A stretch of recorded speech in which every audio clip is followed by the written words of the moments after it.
Hello everyone, welcome back to learn pharma. अगर आप B farm की प्रिपरेशन कर रहे हैं तो अब टेंशन लेने की बिल्कुल भी ज़रूरत नहीं है। बस लर्न फार्मा की वीडियोस देखिए और सिर्फ 5 मिनट्स में आपका कॉन्सेप्ट क्रिस्टल क्लियर हो जाएगा। तो चलिए बिना किसी डिले के आज का टॉपिक शुरू करते हैं। आज हम एंटीनियोप्लास्टिक एजेंट्स के बारे में पढ़ने वाले हैं। सबसे पहले जानते हैं कि एंटीनियोप्लास्टिक एजेंट्स क्या होते हैं। एंटीनियोप्लास्टिक एजेंट्स को एंटी कैंसर ड्रग्स भी कहा जाता है। कैंसर एक ऐसी डिजीज है जिसमें बॉडी की सेल्स बिना कंट्रोल के ग्रो और डिवाइड करने लगती हैं। इन एबनॉर्मल सेल्स की ग्रोथ को रोकने या उन्हें डिस्ट्रॉय करने के लिए जो मेडिसिन्स यूज की जाती हैं, उन्हें एंटीनियोप्लास्टिक एजेंट्स कहा जाता है। फ्लैट बात करते हैं क्लासिफिकेशन ऑफ एंटीनियोप्लास्टिक एजेंट्स की। एंटीनियोप्लास्टिक एजेंट्स को मेनली 5 क्लासेज में डिवाइड किया गया है। सबसे पहली क्लास है एल्कलेटिंग एजेंट्स। एल्कलेटिंग एजेंट्स डीएनए पर डायरेक्टली अटैक करते हैं। ये डीएनए में एल्कल ग्रुप अटैच करके डीएनए स्ट्रैंड्स को क्रॉस लिंक कर देते हैं। इस वजह से डीएनए रेप्लिकेट नहीं हो पाता और कैंसर सेल डिवाइड नहीं कर पाता। आखिर में कैंसर सेल की डेथ हो जाती है। इस क्लास के इंपॉर्टेंट एग्जाम्पल्स हैं साइक्लोफॉस्फेमाइड और मिल्फिलिन। फ्लैट आते हैं एंटीमेटाबॉलिट्स पर। ये ड्रग्स बॉडी के नॉर्मल मेटाबोलाइट्स की तरह दिखते हैं। कैंसर सेल्स इन्हें असली मेटाबोलाइट समझकर यूज करने लगते हैं, लेकिन ये डीएनए और आरएनए की सिंथेसिस को ब्लॉक कर देती हैं। इस वजह से कैंसर सेल्स की ग्रोथ रुक जाती है। इस क्लास के इंपॉर्टेंट एग्जाम्पल्स हैं मेथोट्रेक्सेट और मरकेप्टोपुराइन। फ्लैट बात करते हैं एंटी ट्यूमर एंटीबायोटिक्स की। ये ड्रग्स डीएनए से बिंद हो जाती हैं या फ्री रेडिकल्स बनाकर डीएनए को डैमेज कर देती हैं। जब डीएनए डैमेज हो जाता है तो कैंसर सेल्स सर्वाइव नहीं कर पाते। इस क्लास के इंपॉर्टेंट एग्जाम्पल्स हैं डॉक्सरूबसिन और ब्लियोमायसिन। अगली क्लास है प्लांट प्रोडक्ट्स। ये ड्रग्स प्लांट्स से ऑब्टेन की जाती हैं। ये सेल डिवीजन यानी माइटोसिस को रोक देती हैं। कुछ ड्रग्स माइक्रोट्यूब्यूल्स को डिस्टर्ब करती हैं और कुछ टोपोआइसोमरेज 2 एंजाइम को इनहिबिट करती हैं। इस क्लास के इंपॉर्टेंट एग्जाम्पल्स हैं विनक्रिस्टीन और एटोपसाइड। और लास्ट क्लास है मिसलेनियस एजेंट्स। इस क्लास में डिफरेंट मैकेनिज्म वाली ड्रग्स आती हैं, जैसे सस्प्लैटिन जो डीएनए क्रॉस लिंकिंग करता है और माइटोटने जो एड्रीनल हार्मोन सिंथेसिस को इनहिबिट करता है। फ्लैट सवाल आता है कि ये एंटीनियोप्लास्टिक एजेंट्स कैंसर सेल्स को डिस्ट्रॉय कैसे करते हैं। चलिए अब इनका मैकेनिज्म ऑफ एक्शन समझते हैं। फ्लैट सवाल आता है कि ये एंटीनियोप्लास्टिक एजेंट्स कैंसर सेल्स को डिस्ट्रॉय कैसे करते हैं। हर क्लास का मैकेनिज्म अलग अलग होता है।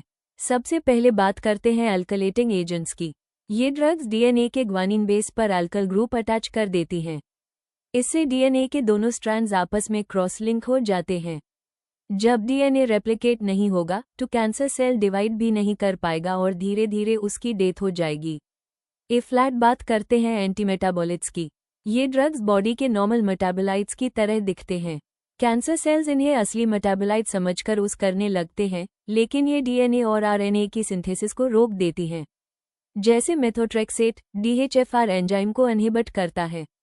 इस वजह से तेतरहाइड्रोफोल्ते नहीं बनता और डीएनए सिंथेसिस रुक जाती है। वहीं मरकेप्टोपुराइन प्यूरिन सिंथेसिस को इनहिबिट करता है। जब प्यूरिन नहीं बनेगा तो नया डीएनए भी नहीं बनेगा और कैंसर सेल की ग्रोथ रुक जाएगी। फ्लैट आते हैं एंटी ट्यूमर एंटीबायोटिक्स पर। ये ड्रग्स डीएनए के बीच में जाकर बिंद हो जाती हैं, जिसे इंटरकलेशन कहते हैं। ये फ्री रेडिकल्स भी प्रोड्यूस करती हैं जो डीएनए को डैमेज कर देते हैं।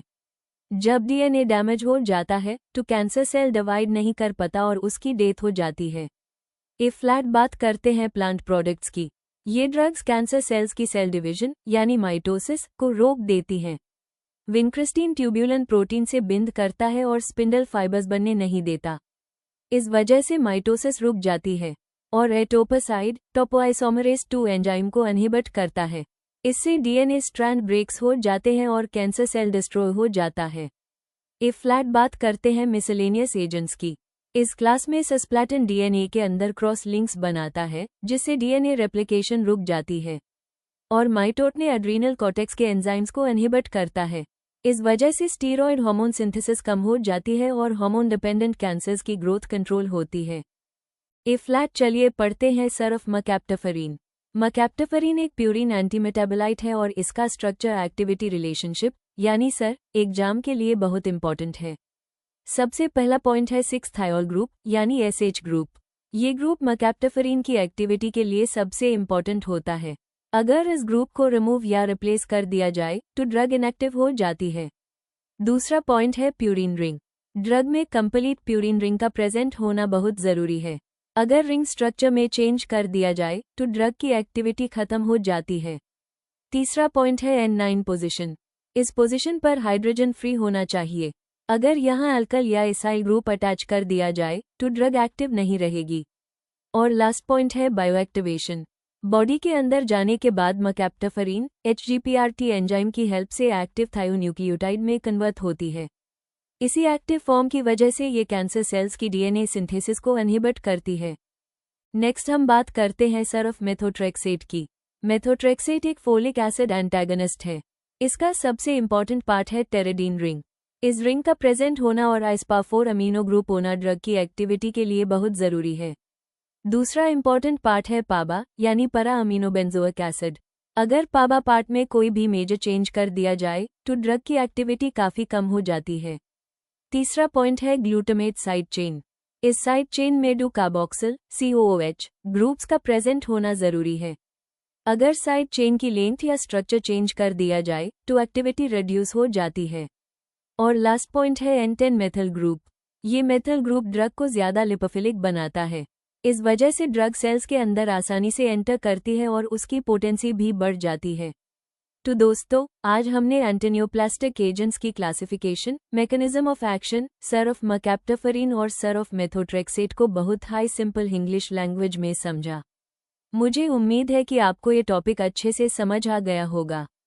अगर वीडियो पसंद आए हो और आपका कॉन्सेप्ट क्लियर हुआ हो तो वीडियो को लाइक करिए, अपने फ्रेंड्स के साथ शेयर करिए और लर्न फार्मा चैनल को सब्सक्राइब करना बिल्कुल मत भूलिए। मिलते हैं नेक्स्ट वीडियो में एक और नए और इंटरेस्टिंग टॉपिक के साथ। Thank you.